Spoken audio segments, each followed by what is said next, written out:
Comenzamos el programa de esta semana sacudidos por una noticia que nos ha pillado por sorpresa. Hace apenas un mes entrevistábamos a Sebastián Álvaro, periodista y creador y director de la mítica serie Al filo de lo imposible. Sebastián nos concedió la entrevista casi in extremis porque unos días después de grabar partía hacia Nepal, más concretamente hacia el Himalaya, a la zona del Everest. Así nos lo adelantaba el propio Sebastián Álvaro. Y yo creo que cuando se emita esta entrevista, pues seguirá viajando y seguirá explorando y seguirá en activo porque marchas en el momento de grabar esta entrevista, claro está, marchas al Himalaya y bueno, como digo, sin parar, ¿no? Sí, porque así tiene que ser, porque no nos vamos a retirar de la vida nunca. Lo contrario de vivir es no arriesgarse, que dice Fito. Partimos al Himalaya, a la zona del Everest.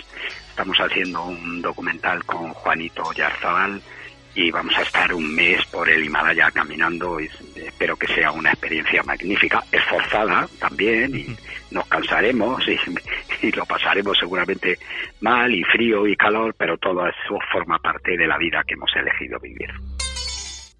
Pues bien, a pesar de entrar en el país con todas las garantías y los permisos pertinentes, en estos momentos Sebastián Álvaro y Juanito Oyarzábal, junto a más de 40 españoles, se encuentran atrapados en Katmandú debido a la crisis del coronavirus y la grave situación sanitaria en la región, con lo cual las autoridades han decidido suspender los vuelos internacionales hasta el 31 de mayo. El director general de Españoles en el Exterior y Asuntos Consulares, Juan Duarte, explicaba así la situación en Radio Nacional de España. Pues estamos haciendo gestiones primero para ver si efectivamente esta suspensión de vuelos, que como creo que se ha mencionado ya, está en vigor hasta el 31 de mayo, permitiría, no obstante, la autoridad nepalí que hubiera algún tipo de vuelo de aquí a los próximos días, todavía por confirmar. Y inmediatamente intentaríamos ubicar a nuestros compatriotas en esos vuelos. La ministra de Asuntos Exteriores, Arantxa González Laya, ha asegurado a través de su cuenta en Twitter que se está trabajando con las autoridades nepalíes e indias para ayudarlos a volver a casa. Con más de 422.000 infectados por coronavirus, la situación en Nepal no es desde luego la más favorable. Nos hemos puesto de nuevo en contacto con Sebastián Álvaro, al que desde luego agradecemos su disponibilidad y atención a pesar de las circunstancias, que nos pone al corriente de la situación a la espera de poder regresar lo antes posible. Pues vinimos el 22 de abril a hacer un trekking a Nepal, cumpliendo la normativa legal que Nepal se había dado para abrir la temporada esta primavera. Empezamos a hacer el trekking, todo bien. A medida que íbamos subiendo ya veíamos que había rumores de cómo la pandemia estaba entrando por la India y estaba causando estragos en Katmandú, pero nosotros seguimos haciendo el trekking. Las posibilidades de contagio por las montañas es infinitamente menor, no es que sea nula, pero infinitamente menor que en las ciudades.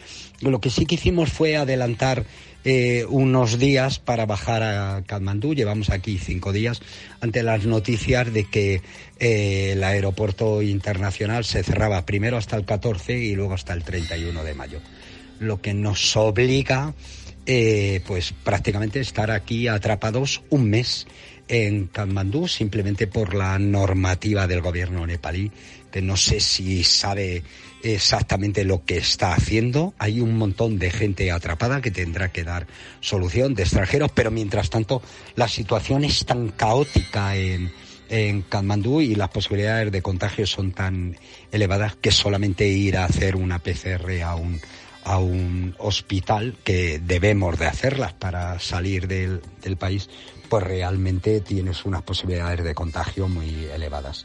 Estamos trabajando, intentando coordinar los servicios consulares de España en Nueva Delhi, que es quien lleva Katmandú, y al mismo tiempo el consulado de España aquí en Katmandú, y al mismo tiempo las compañías aéreas. Pero todo parece que se retrasa, todo se parece que va a golpes, a tirones, que nadie nos informa en realidad de los avances, no hay forma de contactar con las compañías aéreas. Es decir, en realidad todo es una especie de disparate mal organizado que trata como fundamental el reñir al pasajero, al turista, al que nos tratan pues realmente como una castaña. Si nos van a sacar de aquí, que nos digan dónde tenemos que soltar el dinero del billete, que nos den el billete y que nos pongamos en marcha. Así que muchas gracias a todos por vuestro interés y mientras tanto vamos a seguir trabajando, manteniendo la cabeza fría y la sangre fría también, que es lo más importante, porque entre otras cosas en Asia correr demasiado tampoco sirve de nada. Así que un fuerte abrazo y a ver si nos vemos en España pronto. Salud y amistad. Sobra decir que todo el equipo de este programa le enviamos ánimos a Sebastián, a Juanito y al resto de personas que en estos momentos se encuentran atrapadas a la espera de poder regresar. Y, por supuesto, casi como homenaje, vamos a escuchar a continuación la charla que mantuvimos con Sebastián Álvaro antes de partir a esa expedición que los ha expuesto de forma imprevista a una situación no deseada. Además, las noticias desde el Everest no podían ser peores esta semana, ya que la montaña más alta del mundo se ha cobrado la vida de 2 escaladores, el suizo Abdul Waraich y el estadounidense Pu-Wei Liu, las 2 primeras víctimas de este 2021. El riesgo de la aventura trae consigo, en ocasiones, estas trágicas consecuencias. Ya desde la antigüedad, las montañas han sido reflejo de lo sagrado, pero también territorios malditos donde residían peligros mortales. No es casualidad que muchas construcciones del pasado se inspirasen precisamente en las montañas, o que muchas de estas lleven nombres de divinidades. También hay lugar para el misterio, desde luego, porque algo pasa por encima de los 6.000 metros cuando se escala una montaña. Muchos alpinistas afirman haberse sentido acompañados por entidades allí arriba que les han salvado la vida o, por el contrario, como sospechan algunos, les han conducido a la muerte. En fin, como veis, hay mucho que contar y Sebastián Álvaro nos espera para dar inicio a esta aventura. ¡Comenzamos! Hablar de Sebastián Álvaro es hablar de aventura, de exploración, de emoción, de incertidumbre, de ilusión, de muchos conceptos, adjetivos que también podrían servir perfectamente para definir de alguna manera el misterio, lo desconocido, la aventura. Y es que el periodista, director y creador de la mítica serie de televisión española Al filo de lo imposible, director de más de 200 expediciones, más de 300 documentales, alpinista, escritor, conferenciante de Thinking Heads, pues ha tenido a bien atendernos para hablar de 2 mundos que en alguna ocasión convergen, se dan la mano, y no son otros que el de la montaña y la aventura y el del misterio. Es un auténtico lujo y un placer saludar en los micrófonos del Dragón Invisible a Sebastián Álvaro. Sebastián, ¿qué tal? Bienvenido. Muchas gracias. Pues estupendamente, como dice el otro. Preparado siempre. La aventura y el periodismo y el misterio también van unidos, entre otras cosas porque la aventura es una empresa de resultado incierto. Y muchas veces en torno a esa aventura se entretejen cosas que desconocemos. El lugar al que vamos, lo que te vas a encontrar, y ha sido siempre así en la historia de la humanidad. Y aunque ahora nos parezca que ya nuestro planeta está completamente explorado, que lo conocemos todo, en realidad no es así, porque en realidad los fondos marinos se desconocen, las cuevas todavía se desconocen, buena parte de los desiertos, de las altas montañas, de las selvas profundas, como por ejemplo las de Yarlung Sanpo, todavía siguen envueltas por la bruma del misterio. Desde luego, y aunque hoy nos vamos a centrar en las montañas de alguna forma, como bien dice, pues son muchos los territorios, son muchos los sitios aún por explorar y descubrir, y ese sentimiento de aventura tiene que calar y es el que hoy queremos de alguna forma intentar transmitir. Yo sé que esta primera pregunta pues estará cansado de responderla, pero bueno, es necesaria, ¿no? Y creemos que vamos a sacar algunas cositas que pueden ser interesantes. Pero ¿qué sentido tiene escalar una montaña? Porque ese comentario que te habrán hecho en tantas ocasiones de que se os ha perdido allí, pues siempre está presente, ¿no? Escalar montañas, como tantas otras cosas inútiles, tiene mucho sentido en nuestras vidas. De hecho, muchas veces las cosas que nos parecen inútiles, y nos parecen inútiles ahora en la sociedad moderna, porque no tienen precio, pero sin embargo tienen mucho valor, como decía el famoso poema de Machado, no solo el necio confunde valor y precio. Pues hay cosas que tienen muchísimo valor y que sin embargo hoy despreciamos porque son inútiles, porque en efecto, ¿qué se nos ha perdido en las montañas? Pero esa es la misma pregunta que nos hacemos respecto al arte, a la cultura, a un poema, a un cuadro, a una música. ¿Qué sentido tiene, no? Cuando oyes un piano o alguien rasgando una guitarra, ¿qué sentido tiene? Pues tiene el sentido de la belleza, de la pura emoción, y esas cosas que no tienen precio, como subir a una montaña a ver un atardecer, a disfrutar del paisaje, y sin embargo tienen que ver con lo más profundo del ser humano, lo que apenas nos diferenciamos un 1% en el código genético del chimpancé, pero ahí están todos los rasgos de emoción y de profundidad, de hondura del ser humano, que tienen que ver con la apreciación de la belleza y también con nuestras ansias de querer descubrir lo desconocido, querer descubrir el universo que nos rodea, pero también el interior de nosotros mismos, porque al final lo que nos diferencia precisamente es nuestra inteligencia, nuestra curiosidad, nuestra imaginación. Y entre esas cosas está el escalar montañas. Hay un concepto que ha salido, el de inútil, y hay un libro que ha mencionado más de una ocasión casi como una inspiración, como una referencia. Es el de Lionel Terray, Los conquistadores de lo inútil, ¿no? De alguna forma ahí está también esa filosofía que justo estaba comentando. Lógicamente, lo he hecho completamente aposta, como puedes suponer, sí, nos han llamado los conquistadores de lo inútil. Pero, sin embargo, las vidas de los alpinistas, de los montañeros, están llenas. Es probable que hayan hecho cosas que no se puedan vender en los mercados, pero están llenas de emoción y de vidas intensas. Es mentira que vayamos a la montaña a buscar la muerte.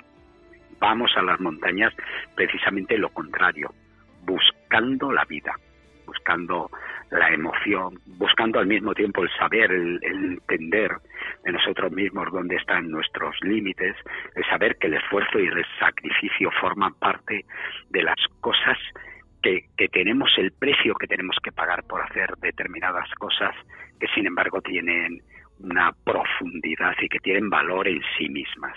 Uh-huh. Así que el libro de Lionel Terray, que fue uno de los grandísimos alpinistas de los años 50 y 60, que murió joven en el año 64, creo, 64 o 65, en un accidente de montaña en el Vercors, y que está enterrado en Chamonix. El libro que escribió, que es una especie de memorias de algunas de sus más importantes escaladas, pero sobre todo de su filosofía de vida. Él era guía de montaña en Chamonix, estuvo en las primeras expediciones francesas a la Annapurna, al Makalu, y fue uno de los grandísimos alpinistas. Yo creo que el único que compitió con él y fue Walter Bonatti en esos mismos años, y ellos dos yo creo que forman el gran tándem de alpinistas de lo imposible de aquellos tiempos, y el libro de Terray se ha convertido directamente en un libro de cabecera para todos los que amamos las montañas. Hay un pensamiento además que impone Yo se lo he oído en alguna entrevista y claro, hacer esa reflexión llama mucho la atención porque no solemos pensar en ello, en las montañas como el último lugar, ya no sin habitar del planeta, pero sí pensar que estaban antes de que llegásemos nosotros, de que llegase la humanidad, y que estarán después de que desaparezca el ser humano. Les dan un poco ese aire de lugar sagrado, que es de alguna manera el primer punto que queremos hacer en este viaje, en esta conversación, porque algo que, bueno, llama la atención es que los antiguos de alguna forma trataron de imitar con sus construcciones piramidales en diferentes partes del planeta la estructura y la majestuosidad de la montaña, ¿no? ¿Por qué? Bueno, primero digamos que la percepción del hombre es fácil imaginar, sobre todo en las montañas de Asia, pero incluso aquí en las nuestras más cercanas de la Sierra de Guadarrama, esas montañas inalcanzables que se elevan hasta los cielos, muchas veces envueltas en las brumas de las nubes, de las nieblas, y que están sometidas generalmente a un clima detestable, feroz, donde llueve más y donde hay nieve, y era un lugar donde prácticamente la gente no se adentraba por miedo precisamente. Pues es fácil que desde la antigüedad fueran vistas como las moradas de los dioses. Desde Zeus, que habitaba en el monte Olimpo y era el patriarca del resto de los Zeus, pero todas las montañas del Himalaya en realidad son diosas. El propio Everest, el Chomolungma, es la diosa madre del universo. El Annapurna es la diosa de la abundancia. El Choyu, la diosa turquesa. El Sisapama Gosaintán es el trono de los dioses, de la misma forma que lo fue también pues el Sinaí, montañas míticas que en todos los lugares estaban ligadas a los dioses. De alguna forma se ve también en nuestras montañas. Las montañas de la península ibérica son más pequeñitas, pero en casi todas ellas hay ritos antiguos. Ahora tenemos cruces, pero probablemente antes de las cruces también hubiera o piedras o canchales o se hicieran sacrificios, como por ejemplo en las montañas de los Andes, en volcanes que hemos subido, como por ejemplo Licancabur, una montaña que roza los 6.000 metros, había altares incas donde se hacían sacrificios. Así que digamos que desde el origen de nuestros comienzos como civilización, como humanos, las montañas fueron lugares sagrados, también respetados y venerados, es decir, más bien para ver de lejos que para adentrarte en ellos. Pero desde hace 250 años lo que vemos es la naturaleza, vemos las montañas que forman parte de nuestra vida también y que son lugares que tenemos que conservar, porque en efecto las montañas, sobre todo la parte alta de las grandes montañas, son los últimos reductos que nos hablan de nosotros mismos, del mundo de antes y después del hombre, de la grandiosidad de un planeta que estamos perdiendo. Literalmente, se nos están derritiendo los glaciares, las carreteras serpentean por las montañas, cada vez queremos llegar más arriba, a colocar casas cada vez más arriba, y en realidad cada vez que hacemos eso lo que estamos haciendo es perdiendo parte del lugar, del hábitat natural en el que nosotros necesitamos precisamente para poder sobrevivir. Cada vez que decimos el planeta está en peligro, en realidad lo que queremos decir es que la humanidad está en peligro. Volviendo un poco a ese concepto de lo sagrado, ya hacía referencia precisamente pues a todos los mitos o a todos los dioses que de alguna forma en determinados lenguajes locales hacen referencia precisamente el nombre de determinadas montañas.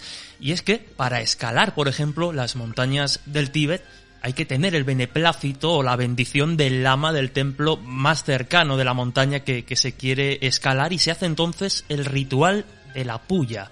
¿En qué consiste este ritual? Bueno, es un ritual budista. Hay que decir que lo hacemos, por supuesto, por respeto a las creencias y a los nativos que habitan esos lugares y que llevan haciendo esas ceremonias desde hace tiempo.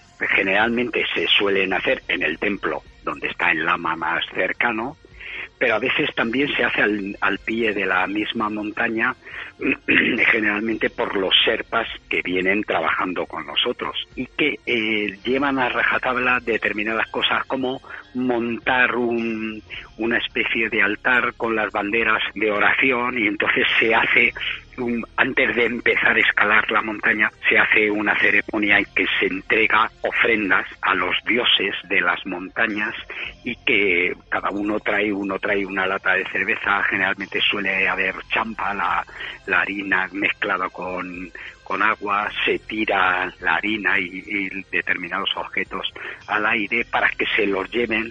Digamos que el concepto budista de la oración es un poco diferente al de los cristianos. Nosotros necesitamos, digamos, poner intención cuando oramos, y sin embargo ellos ponen banderas de oración que tienen grabadas las frases o las palabras, el Om Mani Padme Hum, y cuando flamean las banderas o cuando el humo del enebro se sube al cielo, digamos que independientemente de nuestra intención, esa oración es recogida.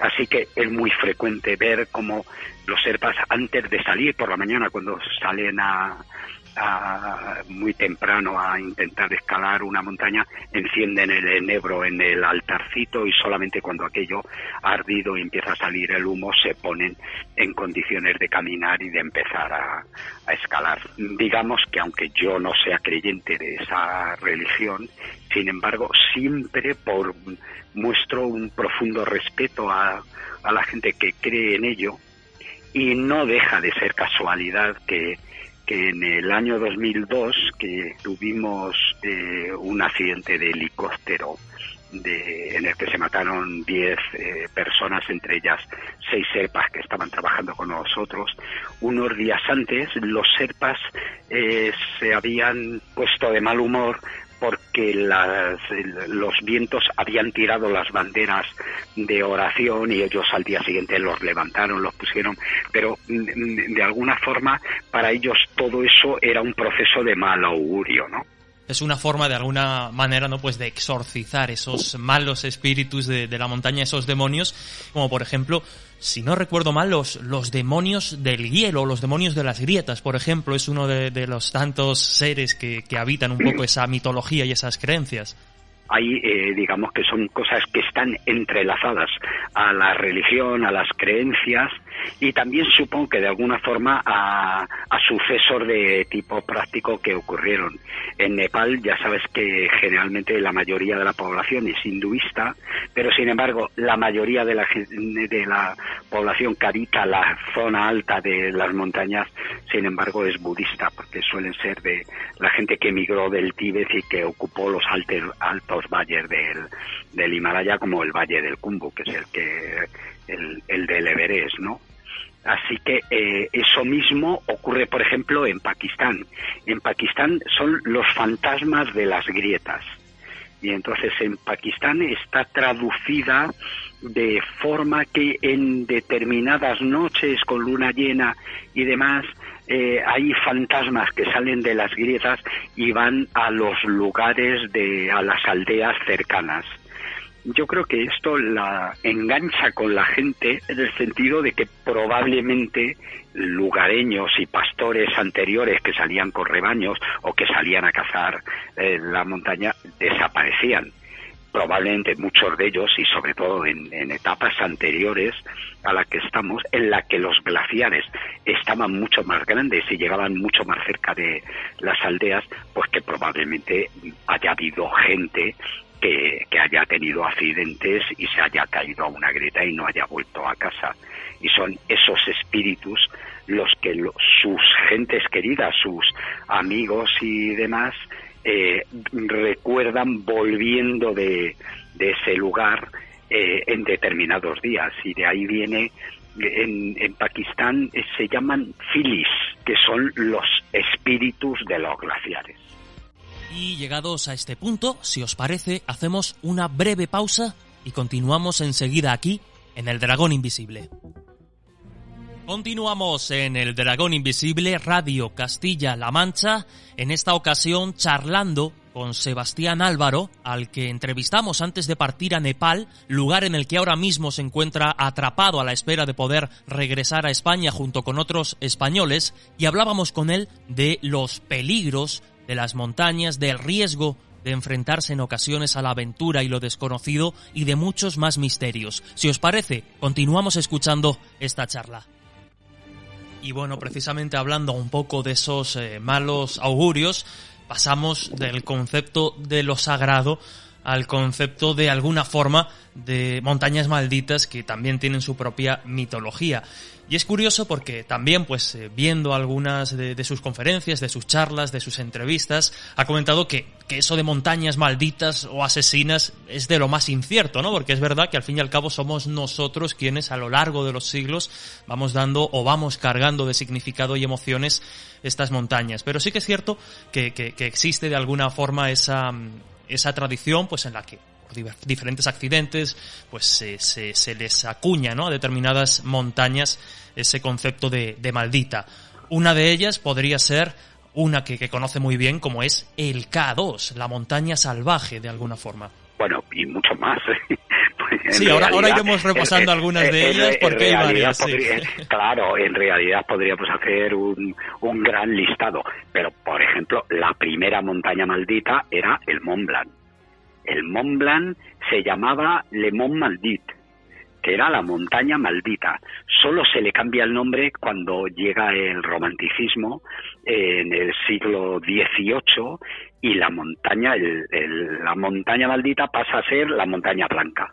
Es la razón, digamos, la que da un baño nuevo a las montañas. ¿Y por qué se le llamaba la montaña maldita? Porque el Mont Blanc, los glaciares del Mont Blanc llegaban a las puertas de la casa de los lugareños, y entonces esas montañas eran montañas que se cobraban entre avalanchas, aludes, frío, gente que se perdía. En realidad es normal que las vieran así, y detrás de ellas la montaña asesina por naturaleza ha sido el Nanga Parbat. Pero el K2, desde luego, ha sido la montaña salvaje. Probablemente a día de hoy sea de entre las montañas más altas la montaña más peligrosa, que en proporción estadística, si recurrimos a la estadística limpia, la primera sería la Annapurna y la segunda el K2, pero en realidad la montaña grande más peligrosa y más comprometida, sin lugar a dudas, es el K2. Es la segunda montaña más alta del mundo, con 8.611 metros.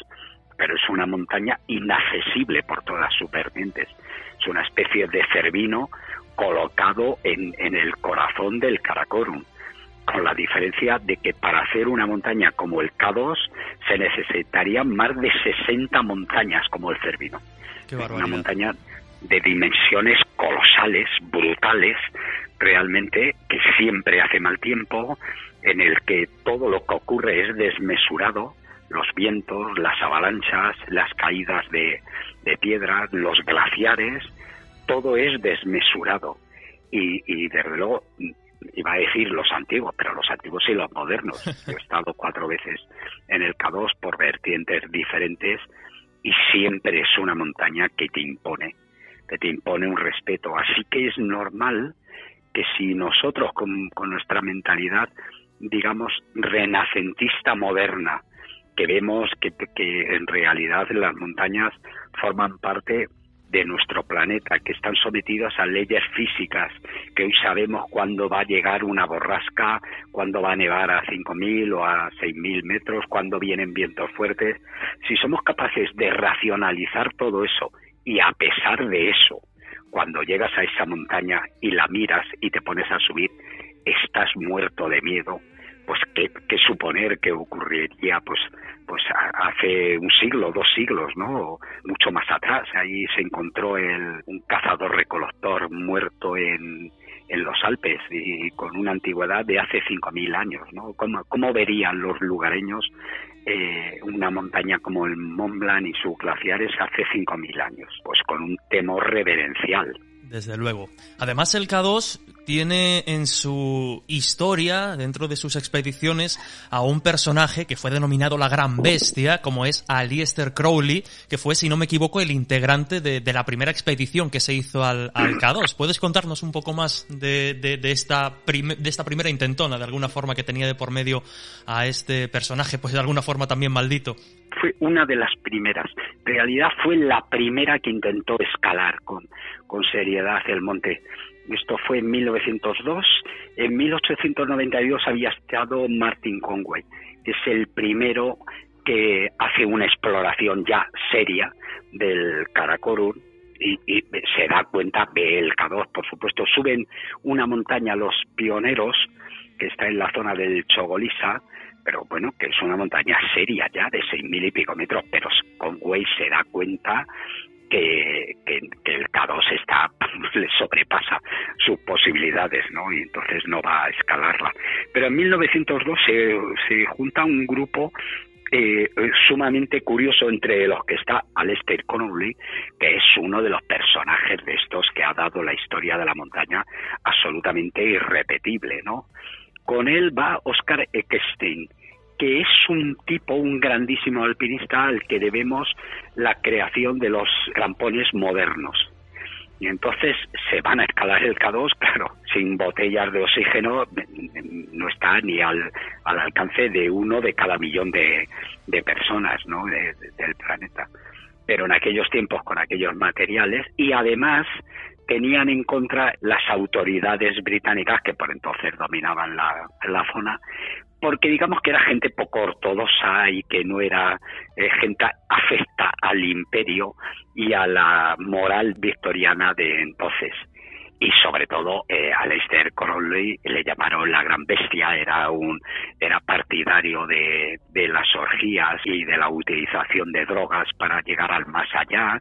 Es un tipo que luego va a intentar también el Kanchenjunga, que es otra de las grandes montañas. Era un alpinista muy notable, pero que tenía una curiosa forma de resolver las diferencias. Llevaba en la mochila un revólver y cuando alguno de los compañeros se ponía farruco o le discrepaba sus opiniones, sacaba la pistola y enseguida los ponía de acuerdo, ¿no? Solamente el personaje este merecería la pena. Fue el fundador de una de las sectas más famosas, que luego ha tenido repercusión y mucha influencia en el movimiento hippie, en los movimientos modernos. Aparece en una de las portadas de un disco de los Beatles. Uh-huh. De hecho, se hablaba y se decía que incluso Churchill llegó a recurrir a él de alguna forma durante la Segunda Guerra Mundial, en esa especie de guerra mágica o esotérica que se libró también. Bueno, es que es un personaje absolutamente espectacular y irrepetible. Así es. Y siguiendo en este recorrido de alguna forma de montañas malditas, ¿no? Ya mencionaba algunas, como el Nanga Parbat. Y aquí también hay una historia interesante, porque en los años 30, precisamente con todo lo que tiene que ver con la ascensión del nazismo, ¿no?, antes de lo que fue obviamente la Segunda Guerra Mundial, también nos encontramos un intento de ascensión bastante interesante, en el que murieron 13 o 14 personas y que después dio lugar a determinadas leyendas o visiones de los posteriores alpinistas que intentaron ascender a este Nanga Parbat, que son nada más y nada menos que 8.126 metros de altitud, la montaña desnuda. Así es, 8.125. Vaya. Te corrijo, sí. Es una montaña que fue la primera montaña de más de 8.000 metros, que fue intentar la primera vez su escalada en 1895 por el alpinista británico Alfred Mummery, y que precisamente en ese primer intento desapareció Mummery y dos de sus acompañantes gurkas, que probablemente desaparecieron en la zona del Collado Ganalo.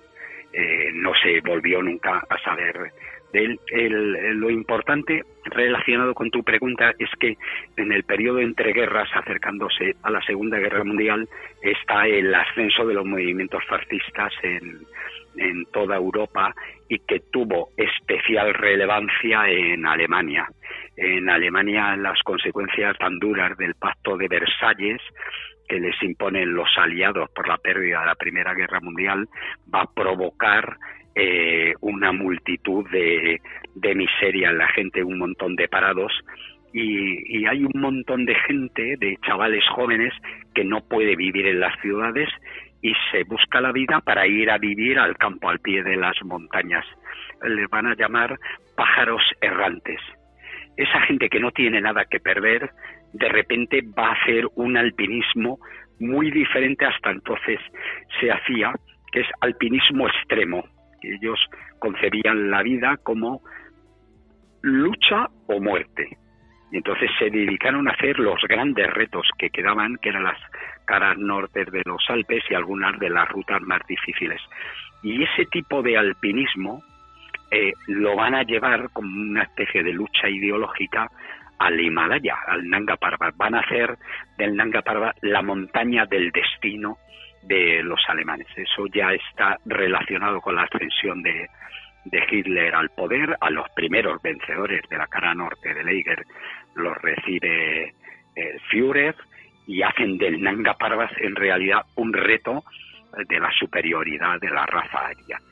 Esto va a llevar a cabo, va a acabar en una tragedia monumental, tanto que en solo 2 expediciones, en 1934 y 1936, van a morir 26 personas. En realidad, en las laderas del Nanga están enterrados buena parte de la flor y nata de la mejor alpinismo alemán que existió nunca, ¿no? Y entonces es cierto que en torno a eso luego ha habido mucha literatura, porque en efecto los alemanes tomaron el Nanga como algo personal, de la misma forma que los británicos harían con el Everest, norteamericanos y italianos con el K2, etcétera, ¿no? O los franceses en el Annapurna. Entonces, en el Annapurna se van a vivir situaciones absolutamente asombrosas y aventuras que marcaron la historia del alpinismo y fueron hazañas épicas, digamos, la época heroica del alpinismo en el Himalaya se vive en esos años, en los años 50, después de la Segunda Guerra Mundial, y va a ser un austriaco germano, para entendernos en términos de escalada del Nanga, el que va a subir por primera vez a la cumbre del Nanga Parbat, y lo va a hacer precisamente en solitario, en 1953. En ese mismo año se van a subir 2 montañas que se han convertido en auténticas leyendas para los alpinistas, que es el Everest por los británicos y el Nanga Parbat por los alemanes austriacos. Y mencionabas también a los franceses de alguna forma con el Annapurna. ¿Podemos denominarla de alguna forma, el Annapurna, como la montaña maldita por excelencia? Sobre todo, pues si tenemos en cuenta su ascensión por la cara sur, y es que, bueno, pues de los 8 recorridos que tiene esta montaña para hacer cima por la variante sur, pues solo han logrado hacer cima tan solo 14 alpinistas, pues de los cuales 11 han fallecido, 9 de ellos en otras montañas. ¿Tiene esta montaña algo especial que persiga a los que se atreven a desafiarla por esta ruta sur? Pues que es difícil y muy peligrosa, básicamente. Yo creo que de todas maneras el calificativo de quizás de montaña maldita le pega más, le encaja más, sobre todo por la época en la que se vive al Nanga Parbat, ¿no? El Nanga Parbat durante muchos años, durante muchísimo, va a ser la montaña que más estadística negra tiene. Y luego porque va también ligado a la leyenda, ¿no? Cuando sube Hermann Bull a la cumbre, que llega exhausto, está utilizando una droga, un alcaloide, pervitina, que es un medicamento que están dando a los pilotos alemanes durante la Segunda Guerra Mundial. Es una anfetamina que te espabila, ¿no? Para lograr que los aviadores pudieran estar más horas volando.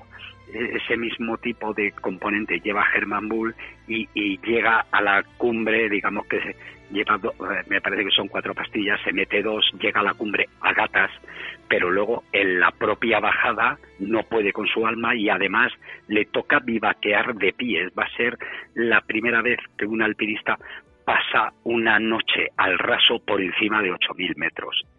Y entonces, en esa noche, él no muere porque tiene visiones. Y lo que él ve son precisamente los camaradas muertos en las expediciones de los años 30 que vienen a animarle. Y eso va a impregnar la literatura del Nanga Parbat, que va a ser todavía hoy en día, cuando se va por la Karakorum Highway y se para en Jaglot, que es el sitio desde donde mejor se ve el Nanga, allí hay un cartel en inglés que pone Nanga Parbat, The Killer Mountain, la montaña asesina, ¿no? Así que probablemente le quepa mejor ese apelativo al Nanga, pero lo que ocurre es que el Annapurna, la cara sur del Annapurna, es una pared de casi 4.000 metros, de 3.000 y pico metros, que acaba en una montaña de 8.000 metros, que está tiesa y que caen aludes por todos los lados. Quiere decir que si te metes ahí a escalar, pues ya sabes que tienes muchas posibilidades de que a lo mejor no vuelvas a casa. Y bueno, no nos queda mucho tiempo y no queríamos dejar de mencionar o preguntarle por un concepto, por una cuestión que se ha venido a denominar de alguna forma el factor tercer hombre, que tendría que ver con esas alucinaciones que en un momento dado, a partir de determinada altura, sobre todo pues si se hace la ascensión sin ningún tipo de ayuda, sin oxígeno, si se hace a pelo de alguna forma, pues es algo de alguna forma bastante habitual, ¿no? El cuerpo empieza a necesitar oxígeno, el oxígeno como tal no llega, determinadas partes del cuerpo, determinados órganos empiezan a fallar, y una de esas consecuencias es precisamente el de tener o sufrir determinadas alucinaciones que, por un lado, en algunas ocasiones pueden ser beneficiosas, del modo en que algunos cuentan que les ha ayudado y que casi les ha salvado la vida, pero también pues pueden dar malos consejos. Háblanos, por favor, Sebastián, un poco de esta cuestión, ¿no? De a partir de qué determinada altura comienzan esas alucinaciones y qué pueden provocar, y bueno, y qué clase de experiencias conoces que ha provocado. Bueno, primero, por intentar sistematizar y ser breve, que no es sencillo, digamos que el concepto del tercer hombre nace no en una montaña, sino en una travesía polar. Y les ocurre a Ernest Shackleton y sus dos compañeros en Georgias del Sur cuando están atravesando Georgias de punta a punta para ir a buscar ayuda para salvar a su tripulación que tienen aislado en Isla Elefante, en la Antártida. Esa gente lleva casi 17 meses al límite de la supervivencia, comiendo, alimentándose mal, hidratándose mal. Acaban de atravesar el mar más temido por los marinos, el que separa a Isla Elefante de Georgias, 1.500 kilómetros, 19 días de una travesía infernal en una canoa en la que sobreviven de milagro. Y cuando llegan allí descansan un poco, pero tienen que atravesar la isla, que son glaciares, montañas escarpaduras, en el que además no pueden pararse, no tienen ropa de abrigo, van a morir si paran. Y da la casualidad que los tres que van, mientras hacían esa travesía, todos ellos, cada uno por separado, creyó ver que iba otra persona con ellos. Y ninguno de ellos se atrevió a contárselo al compañero por miedo a que le tacharan de loco.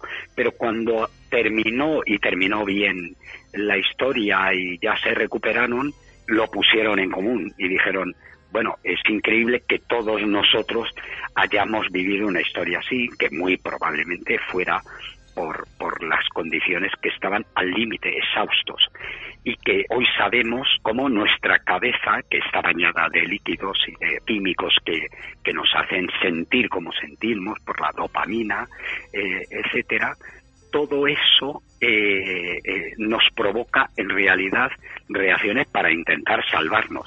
Otra cosa es que veas cosas que no existen y que de repente te caigas en una pendiente, por supuesto. Pero a raíz de esta experiencia que contaron Shackleton y sus compañeros Frank Busley y Tom Crean, Eliot hizo un poema que se llama El tercer hombre. Y a partir de ahí, el resto de las veces que ha sucedido, por eso se llama el efecto el tercer hombre, viene de ahí.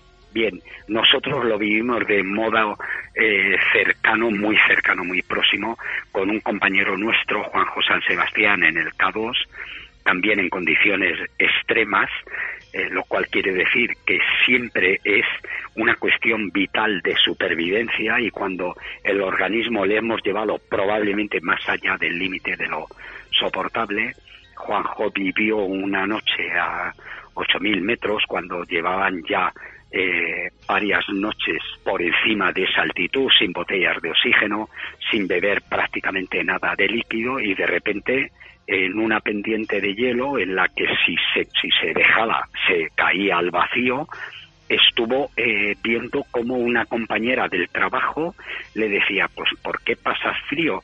Ven aquí dentro que tenemos un sistema de pensiones.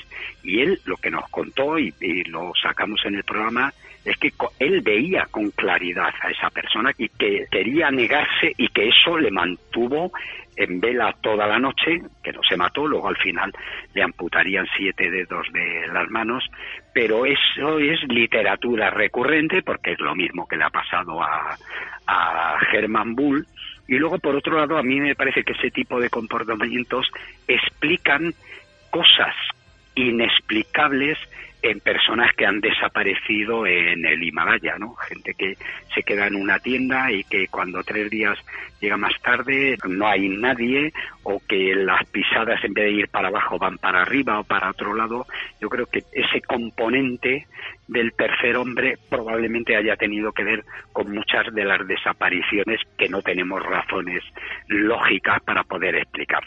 Y bueno, ahora ya sí que para terminar, no queremos robarle más tiempo, bueno, pues como alpinista y director de expediciones, lo decíamos al inicio, más de 200, bueno, entiendo que esta última experiencia de algún modo pues ya es bastante extraña, ¿no? Aunque podamos recurrir a la química del cerebro y a este concepto de la hipoxia para encontrar o tratar de encontrar una explicación, no sé si directamente pues se ha encontrado o enfrentado con algo realmente extraño, en primera persona, algo que haya vivido directamente. Hombre, he vivido situaciones muy al límite, en el que entran en juego otras capacidades de todas las maneras. Yo diría que deberíamos de ser humildes. No lo conocemos todo, ni en el planeta, ni en el fondo de los mares, pero tampoco ni en el fondo de nuestro cerebro. No, es decir, yo he vivido situaciones muy al límite, no he visto nada extraño, pero sí he tenido emociones y sentimientos de una intensidad que muchas veces te da miedo mirarte a ti mismo, ¿no? Y eso lo guardo para mí. No hay nada que dependa de los dioses del universo, pero sí depende de los dioses de nuestra cabeza. Y eso, a veces mirar ahí dentro tampoco es lo más aconsejable.